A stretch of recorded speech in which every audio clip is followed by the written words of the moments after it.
పల్నాడు జిల్లా రెంటచింతల మండలం రెంటాలలో జరిగిన చెన్నారెడ్డి హత్యను టీడీపీ సోషల్ మీడియా రాజకీయాలకు వాడుకుంటుందని మాజీ ఎమ్మెల్యే పిన్నెల్లి రామకృష్ణారెడ్డి తీవ్ర స్థాయిలో మండిపడ్డారు. చెన్నారెడ్డి హత్యపై ఆయన ఆవేదన వ్యక్తం చేశారు. హత్య కేసు అనుమానితులైన నవలూరి అశోక్, ఉమామహేశ్వరరెడ్డిని వైఎస్ఆర్సీపీ నుంచి సస్పెండ్ చేసినట్లుగా తెలిపారు.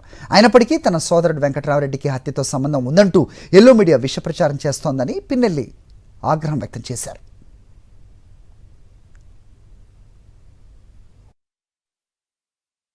ఎక్కడా కూడా మా నమ్ముకున్న కార్యకర్తల కోసం, మమ్మల్ని నమ్ముకున్న నాయకుల కోసం పక్క చూపు చూసే పరిస్థితి లేదు. ఎన్ని ఇబ్బందులు వచ్చినా కానీ ఇది ఓర్వలేక ఈ కూటమి నాయకుల అసమర్థత వల్ల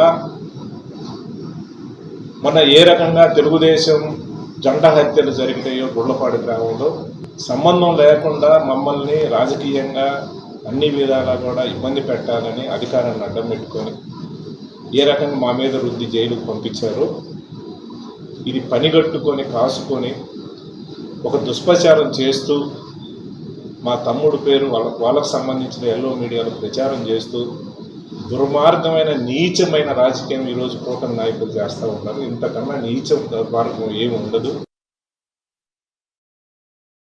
మరిన్ని అప్డేట్స్ కోసం ఛానల్ను సబ్స్క్రైబ్ చేయండి. నోటిఫికేషన్స్ కోసం బెల్ ఐకాన్ పై క్లిక్ చేయండి.